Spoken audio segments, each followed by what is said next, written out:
سورہ یوسف مکی صورت ہے اور اس کے نزول کا سبب یہ ہے کہ علماء یہود نے عرب کے شرفاء سے سوال کیا کہ آپ نبی کریم صلی اللہ علیہ وآلہ وسلم سے سوال کریں کہ بنی اسرائیل مصر میں کس طرح آباد ہوئے، مصر میں ان کے آباد ہونے کا سبب کیا ہوا۔ تو اس موقع پر اللہ تعالیٰ نے قرآن مجید میں احسن القصص میں یعنی حضرت یوسف علیہ السلام کا قصہ جو ہے وہ قرآن مجید میں نازل فرمایا اور کہا گیا کہ اس سے پہلے آپ اس واقعے کے متعلق نہیں جانتے تھے۔ حضرت یوسف علیہ السلام حضرت یعقوب علیہ السلام کی اولاد میں سے ہیں، آپ ان کے بیٹے ہیں۔ حضرت ابراہیم علیہ السلام کے پوتے حضرت یعقوب علیہ السلام حضرت اسحاق علیہ السلام کے فرزند ہیں، اور حضرت یوسف علیہ السلام آپ کے سب سے چھوٹے بیٹے ہیں۔ اور حضرت یعقوب علیہ السلام آپ کی خوبصورتی کی وجہ سے آپ کو جو بشارتیں مل رہی تھیں، یا کیونکہ نگاہ نبوت جو دیکھتی ہے وہ عام آنکھ نہیں دیکھ رہی تھی، تو اسی وجہ سے آپ حضرت یوسف علیہ السلام سے بہت زیادہ لاڈ فرمایا کرتے تھے اور پیار فرمایا کرتے تھے۔ جو باقی 11 بھائی تھے یا 10 بھائی تھے وہ حضرت یوسف علیہ السلام سے حسد یا جلن محسوس کرتے تھے۔ اس حسد اور جلن کی وجہ سے وہ یہ سمجھ رہے تھے کہ کہیں ہمارے باپ کی جائیداد پہ حضرت یوسف علیہ السلام قبضہ نہ کر لے، یا حضرت یوسف علیہ السلام ہمارے باپ کے اوپر قبضہ نہ کر لے۔ تو اسی دوران حضرت یوسف علیہ السلام کو ایک خواب آتا ہے کہ آپ کو 11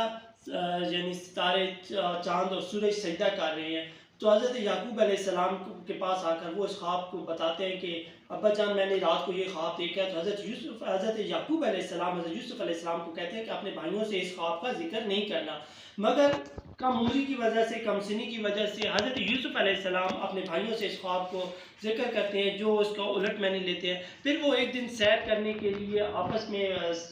جس کا مقصد اس سیر کا یہ ہوتا ہے کہ ہم کسی نہ کسی بہانے کے طور پر حضرت یوسف علیہ السلام کو ساتھ لے کر جائیں اور حضرت یوسف علیہ السلام کو حضرت یعقوب علیہ السلام کی نگاہوں سے دور کر دیا جائے۔ اب وہ جب حضرت یعقوب علیہ السلام کے پاس آتے ہیں تو کہتے ہیں ہم نے اس طرح سیر کا پروگرام بنایا ہے، یا ہم نے کھیلنے کودنے کا پروگرام بنایا ہوا ہے، تو ہم چاہتے ہیں کہ ہمارا یہ چھوٹا بھائی ہے، یہ آپ کے پاس ہی 24 گھنٹے رہتا ہے اور آپ کی نگرانی میں رہتا ہے، آپ اسے ہمارے حوالے کریں، یہ کھیلے کودے۔ برادران یوسف حضرت یوسف علیہ السلام کو سیر کے بہانے ساتھ لے کر جاتے ہیں، اور حضرت یوسف علیہ السلام کو وہیں پر وہ اپنے منصوبے کے مطابق، کچھ بھائیوں کی رائے تھی کہ ہم اس کو قتل کر دیتے ہیں، مگر ایک بھائی کہتے ہیں کہ اس تنگ و تاریک کنویں میں ہم حضرت یوسف علیہ السلام کو گرا دیتے ہیں، اور اپنے والد کے پاس وہ جا کر مگرمچھ کے آنسو بہاتے ہیں اور کہتے ہیں کہ ہم تو کھیل کود میں مصروف ہو گئے، مگر بھیڑیا جو تھا وہ آیا اور اس نے حضرت یوسف علیہ السلام کو نگل لیا، اور ان کی قمیض جا کے اپنے والد کو دکھاتے ہیں کہ یہ، اور اس پہ ایک بکرا ذبح کرتے ہیں یا دمبا ذبح کرتے ہیں اور اس کا خون لگا دیتے ہیں،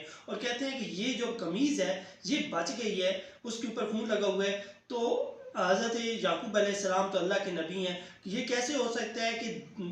بھیڑیا حضرت یوسف علیہ السلام کو تو کھا جائے مگر قمیض کے اوپر کسی قسم کا جو ہے کوئی اس پہ اوپر نہ بھیڑیے کے پنجوں کے نشان ہو، نہ کسی قسم کی اس کو خراش آئی ہو، بلکہ قمیض بالکل صحیح و سالم ہے۔ تو ان تمام باتوں اور مشاہدوں کے بعد حضرت یعقوب علیہ السلام کو پتہ چل گیا کہ اللہ تعالیٰ ان کو آزمانے والے ہیں حضرت یوسف علیہ السلام کے معاملے میں، اور یہاں سے وہ حضرت یوسف، برادران یوسف حضرت یوسف علیہ السلام کو تنگ و تاریک کنویں میں ڈال آتے ہیں۔ یہاں سے حضرت یوسف علیہ السلام کا امتحان شروع ہوتا ہے، اور حضرت یوسف علیہ السلام اس کنویں سے جو ہے ایک تجارتی قافلہ آ رہا ہوتا ہے، وہ اس کے پاس حضرت یوسف علیہ السلام کو برادران یوسف بیچ دیتے ہیں، اور حضرت یوسف علیہ السلام چند ٹکوں کے ساتھ یا چند کوڑیوں کے مول ان کے بھائی ان کو بیچ دیتے ہیں۔ تجارتی قافلے والے حضرت یوسف علیہ السلام کو خرید کر مصر کی طرف نکل جاتے ہیں۔ وہ حضرت یوسف علیہ السلام جو اپنی والدین کی آنکھوں کا تارا تھے اور جن کی خوشی حضرت یعقوب علیہ السلام کو سب سے پیاری تھی، آج غلام بن کے مصر کے بازاروں میں ان کی بولیاں لگ رہی ہیں اور لوگ ان کو خرید رہے ہیں، مگر حضرت یوسف علیہ السلام کی زبان پہ کسی قسم کی کوئی شکوہ یا کوئی رنج یا ملال نہیں ہے، بلکہ وہ اپنی آنکھ سے قدرت الہی کے کرشمے کو دیکھنے میں محو ہیں، اور ان کے دل میں جو ہے وہ صبر کا دامن جو ہے وہ مضبوطی سے پکڑے ہوئی ہیں، اور زبان پہ اپنے رب کی حمد و ثنا ہے۔ اور یہ نیلامی وہ اس طرح ختم ہوتی ہے کہ عزیز مصر جو مصر کا بادشاہ ہے، اس کی بیوی جو ہے وہ آپ کو خرید لیتی ہے، اور آپ اس طرح عزیز مصر کے محل میں آ جاتے ہیں، جہاں پہ آپ کو براٹ اپ کیا جاتا ہے، آپ کی باقاعدہ وہاں پہ آپ کی پرورش ہوتی ہے، اور حضرت یوسف علیہ السلام وہاں سے اپنی یعنی جو سفر ہے زندگی کا، جوانی کی طرف سفر شروع کر دیتے ہیں۔ حضرت یوسف علیہ السلام جب جوانی کی منزل پہ پہنچتے ہیں تو آپ کا جو حسن و جمال ہے وہ اپنے شباب پہ پہنچتا ہے، اور آپ رعنائی کا ایسا مجموعہ ہے کہ اس کی کوئی مثال یا نظیر دنیا میں آج تک نہیں ہے۔ اور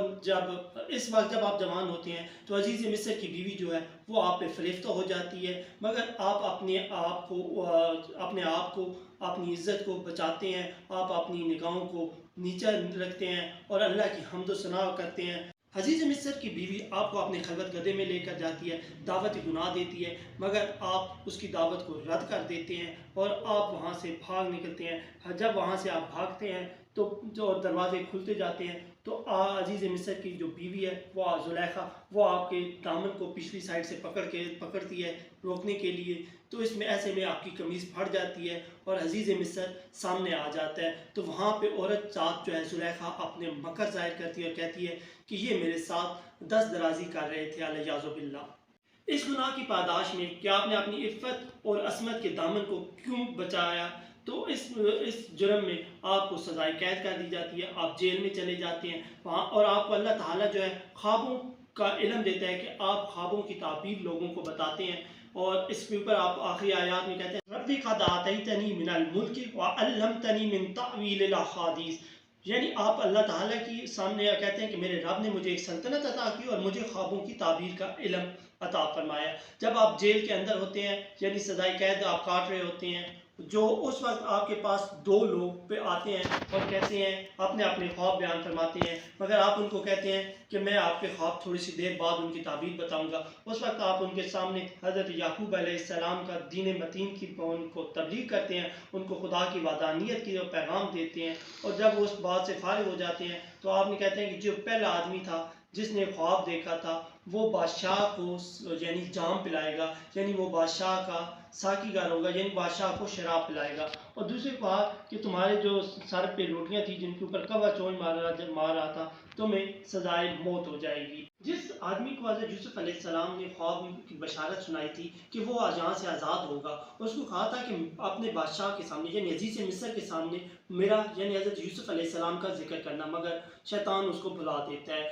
مگر اسی دوران ایک اور عجیب و غریب واقعہ آتا ہے کہ بادشاہ مصر جو ہے اس کو خواب آتا ہے کہ 7 فربہ یعنی تازہ موٹی گائیں ہیں جن کو 7 دبلی گائیں کھا رہی ہیں، اور 7 گندم کے خوشے ہیں جو اناج سے بھری ہوئی ہیں، اور 7 خوشے ایسے ہیں جو سوکھی ہوئی ہیں، 7 سوکھی ہوئی ہیں۔ تو یہ خواب دیکھ کر وہ بڑا پریشان ہوتا ہے، وہ کہتا ہے کہ کوئی ایسا بندہ ہو جو مجھے اس خواب کی تعبیر بتائے۔ اب خواب کی تعبیر کے متعلق تمام جو اس کے وزیر تھے وہ آپس میں مشورہ کرنے لگ جاتے ہیں، تو اس آدمی کو جس کو حضرت یوسف علیہ السلام نے خواب کی بشارت صحیح بتائی تھی وہ کہتا ہے کہ میں ایسے آدمی کو جانتا ہوں، وہ جیل میں موجود ہے۔ تو حضرت یوسف علیہ السلام کے پاس وہ آتا ہے، تو جب وہ آتا ہے تو حضرت یوسف علیہ السلام اس کے سامنے کسی قسم کی نہ کوئی شکوہ کرتے ہیں، نہ شکایت کرتے ہیں، نہ اس کو کسی قسم کا تانا دیتے ہیں، بلکہ اسے کہتے ہیں کہ پہلے میں اپنی برات کا اظہار کراؤں گا کہ، اور وہ زلیخا کے سامنے آتی ہے اور زلیخا اپنے گناہ کا اقرار کرتی ہے کہ حضرت یوسف علیہ السلام پاک دامن ہے اور جو بھی اس معاملے میں غلطی یا خطا ہوتی وہ میری جانب سے تھی۔ اس کے بعد حضرت یوسف علیہ السلام باہر آتے ہیں اور بادشاہ سلامت کو یعنی عزیز مصر کو یہ بتاتے ہیں کہ اس خواب کی تعبیر یہ ہے کہ جو 7 موٹی گائیں 7 دبلی، کہ پہلے جو 7 سال ہوں گے وہ خوشحالی کے ہوں گے، اللہ تعالیٰ ان 7 سالوں میں اناج جو ہے وہ کثرت سے پیدا فرمائیں گے، اور جو اگلے 7 سال ہوں گے ان میں اناج بالکل ہر سال دوسرے سال کی نسبت کم سے کم ہوگا، اور جو 7 خشک گندم کے ہے وہ انہیں 7 سالوں کو ظاہر کر رہے ہیں، اور اگلے 7 سالوں میں گندم جو ہے یا جو اناج ہوگا وہ کم سے کم مقدار میں ہوگا۔ اور اس کے بعد حضرت یوسف علیہ السلام کہتے ہیں کہ مجھے آپ وزیر خزانہ مقرر کریں، اور میں اس معاملے انی حفیظ العلیم کہ میں اس معاملے کو جاننے والا ہوں اور علم رکھنے والا ہوں، اور میں نگہبان ہوں اس کام کے اوپر، یعنی جو وزیر خزانہ کی سیٹ آپ خود ڈیمانڈ کرتے ہیں، اس لیے کہ آپ کے پاس اللہ تعالیٰ نے حکمت اور نبوت کا تاج دیا ہوا تھا اور آپ لوگوں کو اس مشکل وقت سے نکال سکتے تھے۔ اللہ تعالیٰ اس واقعے کے سننے والوں کی توجہ اپنی شان کریمی اور اپنی بندہ نوازی کی طرف بھی مبذول کروا رہا ہے کہ دیکھیں وہ اللہ تعالیٰ کتنا کریم ہے، کتنی اس کی شان و عظمت ہے کہ وہ حضرت یوسف علیہ السلام جن کو تاریک کنویں میں پھینکا گیا اور جن کا بھائیوں نے مول چند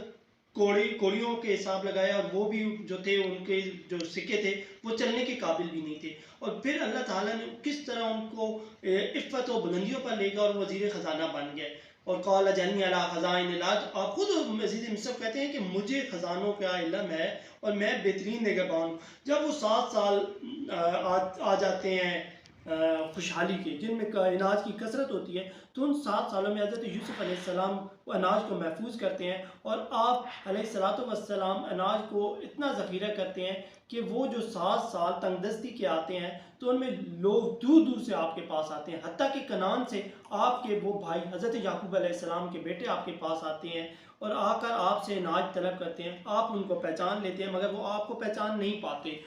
تو آپ ان کو اناج بھی دیتے ہیں اور ان کے پیسے بھی جو ہوتے ہیں ان کو واپس کر دیتے ہیں، اور ان کو ساتھ میں یہ تاکید بھی کرتے ہیں کہ جو اب اگر اگلی دفعہ آپ نے آنا ہے تو آپ کا وہ بھائی جو اس دفعہ آپ نہیں لائے تو اس کو بھی ساتھ لے کر آئیں گے، تو تب میں آپ کو اناج دوں گا، ورنہ ادروائز میں آپ کو گندم یا اناج نہیں دوں گا، قطعا نہیں دوں گا۔ تو وہ جب جاتے ہیں تو اپنے والد کے سامنے جا کر ذکر کرتے ہیں کہ وہ جو وزیر خزانہ ہے، جو فنانس منسٹر ہے، بہت اچھا ہے اور اس نے ہمارے ساتھ بڑا کرم فرمایا، اور ہماری ہی بوریوں میں اس نے پیسے جو ہیں جو ہم نے وہاں پہ دیے تھے اس اناج کے بدلے میں، وہ بھی اس نے بیچ میں ڈال دیے ہیں، تو آپ بنی یامین کو ہمارے پاس جانے دیں۔ اور آخر کار حضرت یعقوب علیہ السلام اس بات پہ ایگری کر جاتے ہیں اور وہ حضرت بنی یامین کو آپ کے بھائیوں کے ہمراہ بھیج دیتے ہیں، مگر ان کو ایک ساتھ میں نصیحت کرتے ہیں کہ آپ لوگوں نے الگ الگ دروازوں سے مصر میں انٹری کرنی ہے۔ تو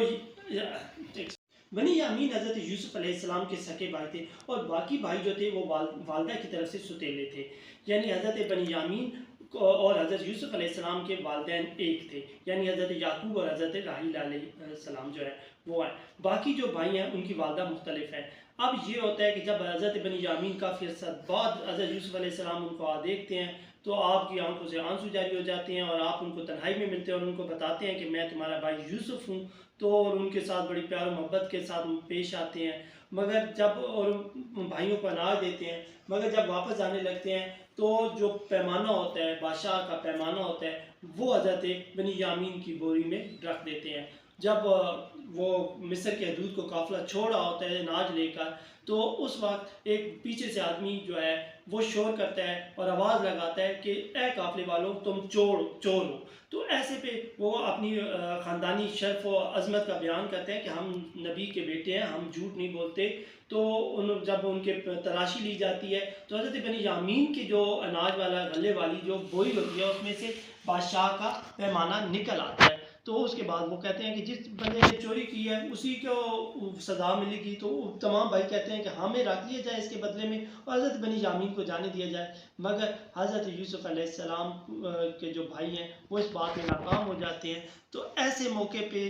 جب وہ یعنی حضرت یوسف علیہ السلام کے دربار میں پیش ہوتے ہیں تو وہ کہتے ہیں کہ اس کا جو ایک اور بھائی تھا نا وہ بھی پہلے اس قسم کی حرکتیں کر چکا ہے، تو اس ٹائم حضرت یوسف علیہ السلام انہیں کہتے ہیں کہ میں یوسف ہوں، تو وہ تمام جو ہیں وہ اپنے گناہوں پہ شرمندہ ہوتے ہیں، تو حضرت یوسف علیہ السلام کہتے ہیں لا تثریب علیکم اليوم، کہ آج کے دن آپ کے اوپر کوئی پوچھ گچھ نہیں ہے، اب آپ اپنے اعتراف جرم کریں، اللہ سے آپ توبہ کریں، اور اس کے بعد آپ جو آپ کا بھائی ہے یہودا اس کو ایک دیتے ہیں، کیونکہ حضرت یعقوب علیہ السلام جو ہے وہ حضرت یوسف علیہ السلام کی غم جدائی میں رو رو کے اپنی آنکھوں کی بینائی ختم کر چکے ہوتے ہیں، یعنی حضرت یوسف علیہ السلام کے غم میں وہ اتنا روتے ہیں کہ ان کی جو بینائی ہے وہ ختم ہو چکی ہوتی ہے، اور وہ یہی ہے کہ جب آپ کو حضرت یوسف علیہ السلام کو پتہ چلتا ہے کہ میرے والد کی بینائی ختم ہو چکی ہے، تو وہ اپنے بھائیوں کو کہتے ہیں کہ اذهبوا بقمیصی ھذا فالقوہ علی وجہ ابی یأت بصیرا، کہ میری قمیص لے جاؤ اور میرے والد کی آنکھوں پہ لگانا، اس سے وہ بینا ہو جائیں گے۔ اور جب یہ قمیص لے کر ابھی حضرت یہودا چلتے ہیں تو جناب یعقوب علیہ السلام کہتے ہیں کہ مجھے ایسے لگ رہا ہے کہ یوسف کی مجھے خوشبو آ رہی ہے، یعنی ابھی وہ مصر سے نکلے ہیں تو ان کو خوشبو آنی شروع ہو گئی ہے، اور اللہ تعالیٰ کی حکمت دیکھیں کہ جہاں ابھی وہ کنعان میں موجود ہیں اور اللہ تعالیٰ نے ان کی خوشبو نہیں پہنچائی حضرت یعقوب علیہ السلام کو۔ تو جب حضرت یعقوب علیہ السلام اپنے تمام یعنی خاندان کے ساتھ جب حضرت یوسف علیہ السلام سے ملاقات کے لیے چلتے ہیں تو حضرت یوسف علیہ السلام مصر کے دروازے پہ اپنے والد کو ویلکم کرتے ہیں، اور وہ ان کے ابو اپنے والد سے ریکویسٹ کرتے ہیں کہ ابا جی ان کے باقی بھائی کے ہمارے گناہوں کی معافی مانگیں، ہم سے غلطی ہو گئی اور اللہ تعالیٰ ہماری خطاؤں کو معاف کر دے۔ تو جب وہ اپنے والدین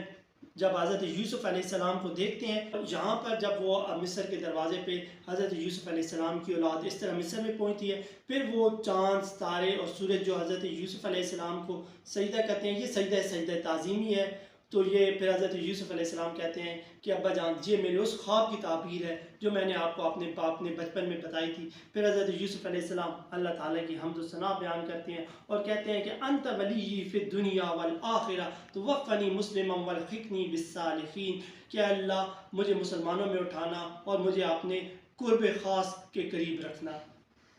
سورہ یوسف کے آخری آیات میں نبی کریم صلی اللہ علیہ وآلہ وسلم کو اللہ تعالیٰ حکم فرما رہے ہیں کہ آپ لوگوں کو بتا دیں کہ دعوت توحید اور قیامت پر ایمان لانے کا پیغام دینا ہی میرا مقصد حیات ہے۔ اور ساتھ میں اللہ تعالیٰ یہ کہہ رہے ہیں کہ یہ لوگ زمین پہ سیر و سیاحت کیوں نہیں کرتے، ان کو یہ کھنڈر اور یہ وادیاں برباد وادیاں نظر نہیں آ رہی کہ یہ کیوں برباد ہو گئی ہیں، کس طرح انہوں نے اللہ تعالیٰ کی ذات کو نہیں پہچانا اور اللہ تعالیٰ کے حکم کی نافرمانی کی، تو اور اللہ تعالیٰ نے ان لوگوں کو عبرت کا نشان بنا دیا۔ اور اسی طرح اللہ تعالیٰ آخری آیت میں کہہ رہا ہے کہ جو یہ پچھلی قوموں کے قصے اور واقعات قرآن میں سنائی دے رہے ہیں، یہ کوئی قصے اور محض کہانیاں نہیں ہیں، بلکہ یہ اس لیے ہیں کہ لوگ عبرت حاصل کر سکیں۔